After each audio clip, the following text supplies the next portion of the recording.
계속해서 경제 집중 토론 리얼 토크로 이어가겠습니다.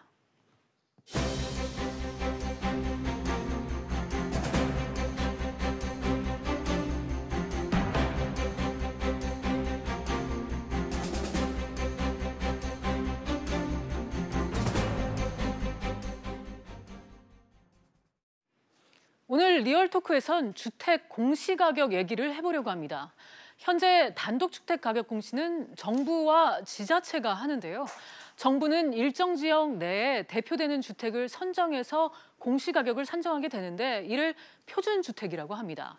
이 가격이 기준점이 되어서 각 지자체는 나머지 주택, 즉 개별주택 공시가격을 산정하게 되는데요. 그런데 올해 정부가 정한 표준주택 공시가격과 지자체가 정한 개별주택 공시가격의 상승률 격차가 크게 벌어지면서 적지 않은 논란이 일고 있죠. 이와 관련해서 국토부가 검증 절차에 들어갔었는데 오늘 그 결과가 나왔습니다.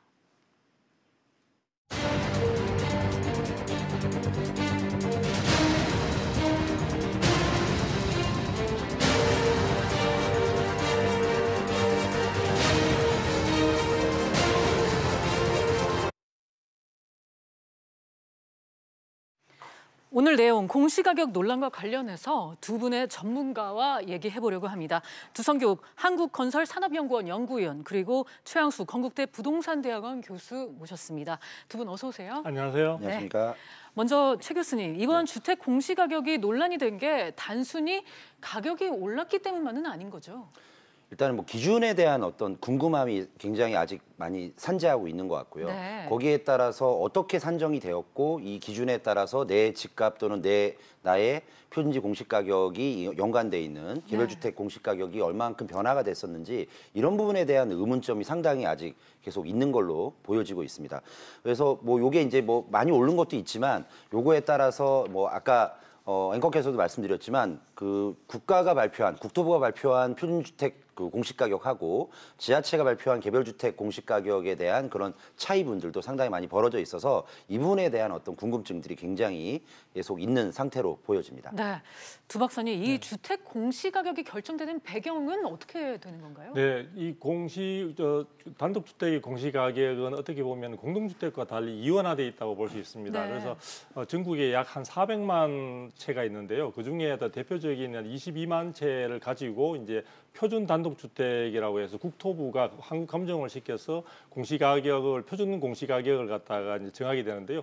이것을 바탕으로 시군구가 해당되는 지역의 특성을 반영해서 그쪽에서 이제 개별적인 어떤 단독주택의 공시가격을 정하게 됩니다. 이렇게 이원화되다 보니까 아파트 등 공동주택의 경우에는 전수조사를 통해서 저희 한국감정원 국토부의 어떤 지침을 받아서 한국감정원이 다 하게 되는 데 대해서 단독주택은 이렇게 국토부를 중심으로 한 어떤 표준 단독주택과 그다음에 지자체 등에 있어서의 특성을 감안한 어떤 그 개별 단독주택으로 이원화된다는 점이 전체적으로 이쪽에 있어서의 상당히 문제점들을 야기시킨 주요 원인인 것 같습니다. 그래서 예전에는 이렇게 하더라도 작년 같은 경우에 있어서는 약 1%포인트 정도밖에 차이가 나지 않았습니다. 그런데 이번의 경우에 있어서는 사실 많은 곳은 5%포인트 이상의 차이를 보여주고 있기 때문에 이것으로 인해서 개별 공시가격의 어떤 주민 소유를 하고 계신 분보다 표준 단독주택을 소유하고 계신 분들이 조세 부담이나 등등 여러 가지 부담이 커질 수 있다는 점에서 상당히 갈등 요인이 되어서 이런 어떤 여러 가지 그 조사나 국토부의 검증 작업이 시작된 것 같습니다. 네, 그러니까 공동주택과는 달리 이 단독주택 공시가격은 이원화돼 있다는 점이 이번 논란을 일으켰다 이런 말씀이었는데 최 교수님, 이번에 이제 일각에서는 표준주택의 공시가격을 너무 많이 올려서 벌어진 일이 아니냐 이런 지적이 있는데요. 실제로 지자체 일부에서는 또 반발이 있었잖아요.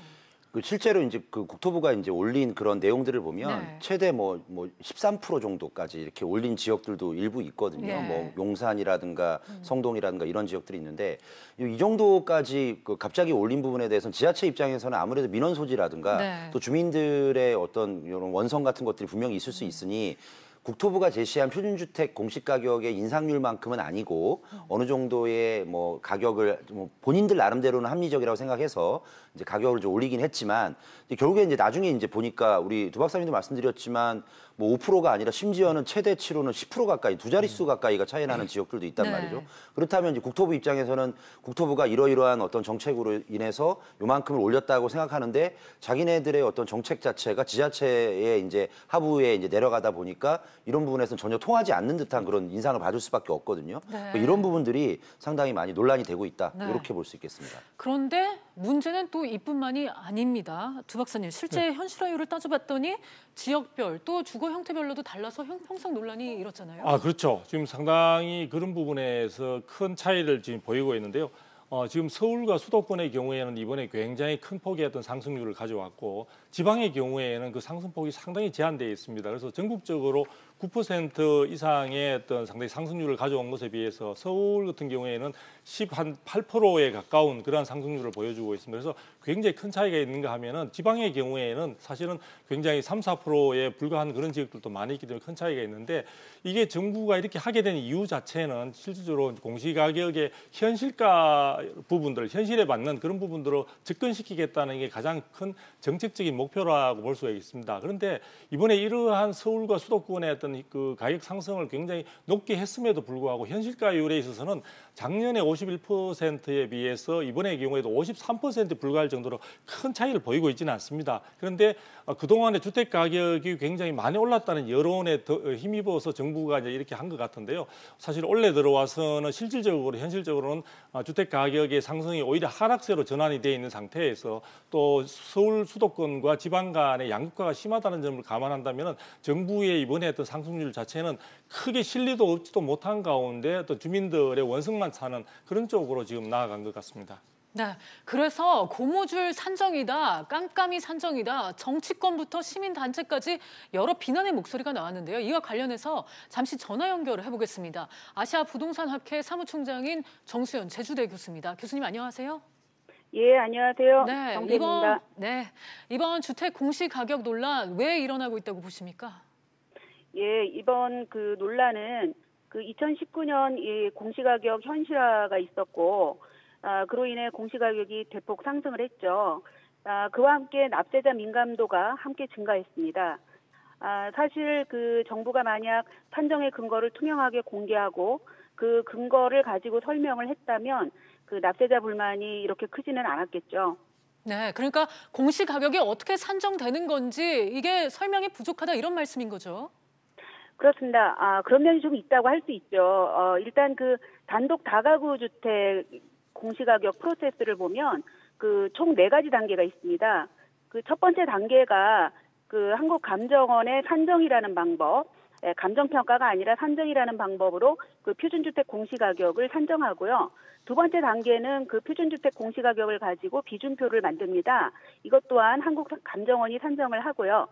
또 세 번째 단계는 이제 그 지자체 세정과 공무원분들이 그 표준주택 공시가격과 비준표를 곱해서 개별주택 공시가격을 산정합니다. 그다음 마지막 4번째 단계가 이제 그 만들어진 개별주택 공시가격을 검증하는 단계인데 이 또한 한국감정원에 그 감정평가사가 있긴 하지만 감정평가는 하지 않고 그 산정이라는 방법으로서 이제 검증을 하지요. 그 이 중에서 제일 중요한 것은 그 첫 번째 단계입니다. 표준주택에서 그 오류가 생기면 그게 바로 개별주택 가격으로 전이되고 그 확산되는 구조거든요. 따라서 이 납세자에게 이 프로세스와 구조를 좀 설명을 해주셔야 문제 인식에 도움이 되고 깜깜이 산정이라는 비판을 피할 수가 있습니다. 특히 그 모든 것의 기초는 표준주택 공시가격이고 그것의 정확성이 정말 중요합니다. 그래서 그 표준주택 산정 방법을 투명하게 공개해야겠죠. 네, 알겠습니다. 교수님 오늘 말씀 여기까지 듣겠습니다. 감사합니다. 예.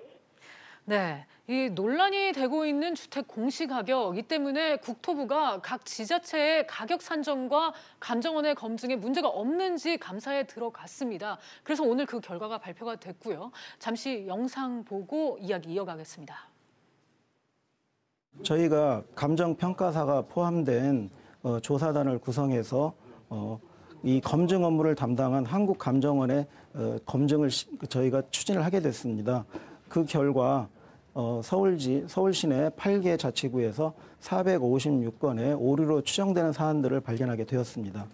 오류가 발견된 부분에 대해서는 일단 지자체에 통보를 하고 검증 업무를 담당했던 감정원과 함께 이를 재검토해서 정정한 후에 지자체별 부동산 공시위원회에 상정해서 이를 수정하고 4월 말에 공시하도록 하겠습니다. 오늘 네. 이 결과 간단히 정리해 주세요. 네, 그렇죠. 지금 이번에 강남구 쪽에 있어서는 이제 강남구하고 그다음에 동작구 두 군데고요. 나머지가 강북구 쪽에 있어서 마포구라든지 이제 용산구라든지 뭐 이런 중구라든지 이런 쪽에 있어서 8개 자치구에서 456호의 어떤 개별 단독주택에 있어서 이게 오류가 있는 것으로 네. 나타났습니다. 뭐 그 기본적으로는 이제 표준 단독주택의 적용을 잘못했다든지 또는 그 해당되는 지역의 특징들이 있습니다. 특성들이 있는데 그런 부분들을 잘못 또 적용을 한다든지 그다음에 이제 특성 부분과 관련돼서 함부로 변경한다든지 또는 임의로 또 조정을 한다든지 이런 부분들이 있는데요. 이런 걸 통해서 전반적으로 사실은 8개 자치구에서 456호에 문제가 생겼다는 건 상당히 큰 폭이라고 볼 수 있습니다. 왜냐하면 지금 국토부에서 저렇게 이야기를 하고 있지만 실질적으로 모든 시군구의 이러한 작업들이 끝나서 하게 되면은 이것이 국토부로 들어가게 될 때 자료를 한번 검증을 거치도록 되어 있습니다. 네. 그리 검증을 거쳐서 나온 것이 이런 오류가 생겼다면은 지금 조사를 통해서 국토부가 또 감정원을 통해서 또 검증한다는 자체가 이 검증의 중복을 가져오는 셈이 되고요. 이게 사실은 네. 앞뒤가 좀 맞지 않는 그런 측면들이 있습니다. 그래서 이런 측면에서 본다면 이번에 이 오류 자체를 갖다가 작은 것으로 생각할 게 아니라 이것이 국민들의 신뢰감과 연결될 수 있는 측면이 있기 때문에 이런 네. 부분들에 대해서 다시 꼼꼼하게 살펴보고 이 보완을 해야 될 것으로 보여집니다. 네, 최 교수님, 이 오류가 난 이유에 대해서 정부는 어떻게 설명을 하고 있나요? 오늘 뭐 보도자료 나온 내용들을 보니까 4가지로 이제 나눠서 있었는데요. 먼저 그 표준지 산정을 갖다가 잘못 이렇게 적용을 했다 뭐 이런 것들도 있고요. 네. 또 이제 개별 주택에 대한 특성이라든가 예를 들어서 뭐 거기가 뭐 표준지는 뭐 2종 일반 주거 지역인데 뭐 실제 개별 주택 공시가 된 그런 가격은 네. 3종 일반 주거 지역에 대한 어떤 이런 비교 잘못했다든가 그다음에 뭐 비준표 작성에 대한 어떤 뭐 기준점 자체가 틀렸다든가 뭐 이렇게 크게 이제 4가지 정도로 이제 요약을 네. 할 수 있는데 네. 이런 부분에 대해서 뭐 오류가 났다라고 해서 이런 것들을 이제 총 추려보니까 이제 서울시만 456개 호가 이제 발표가 되고 이제 뭐 오류가 발생했다 이렇게 하는데 사실은 더 꼼꼼히 따져보면 더 많을 수도 있고요. 네. 더군다나 이제 서울시에서만 이런 게 아니라 뭐 더 확대를 해서 경기도라든가 뭐 다른 비수도권 지역들까지 합치면 굉장히 더 많은 숫자가 발생할 가능성이 굉장히 농후해 보이는 건 사실입니다. 네. 두 박사님, 이번에 이제 점검한 서울 8개 자치구 외에는 그렇다면 나머지는 조사가 안 들어가는 건가요? 예, 이 8개 쪽이 사실은 굉장히 격차가 컸기 때문에 네. 대상으로 삼아서 지금 이번에 조사에 들어갔던 거고요. 나머지 부분도 정밀 점검이나 이런 부분들은 여러 가지 이제 전산 시스템 분석 등을 통해서 가능성이 있는 것들은 추가적으로 하겠다는 이야기가 있는데요. 아마 이 정도 선에서 뭐 이제 머물 것으로 보여집니다. 그리고 최종적으로 이제 감정원하고 지자체하고 협의 등을 통해서 혹시나 누락되는 부분들이나 오류가 더 생겨날 수 있는 부분들을 아마 점검은 할 것으로 보여지고요. 그리고 마지막에 있어서는 결국은 해당되는 지역별 혹은 또 나중에 국토부에 있는 그 부동산 가격 공시위원회를 통해서 최종적으로 확정하기 때문에 그 과정 속에서 이제 많이 이런 부분들에서 문제가 생기는 것은 걸러지지 않겠느냐. 그래서 정부도 이런 부분에서 시스템을 보완하겠다라는 네. 표현을 하고 있는데요.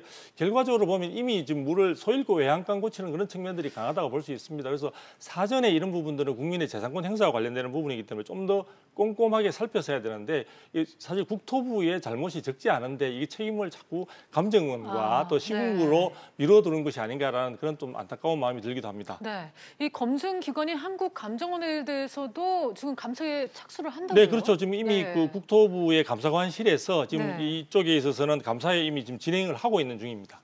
네, 지금 이렇게 두 분과 여러 얘기를 나누고 있는데 이번 논란의 핵심은 어찌 보면 이 산정 기준이 아닐까 싶은데요. 정부는 현실화율을 높이겠다는 상황에서 이 가격 산정 과정이 투명하게 공개되지 않으면 갈등이 되풀이될 수밖에 없다 이런 생각도 드는데 최 교수님 왜 산정 기준을 공개하지 않는 걸까요?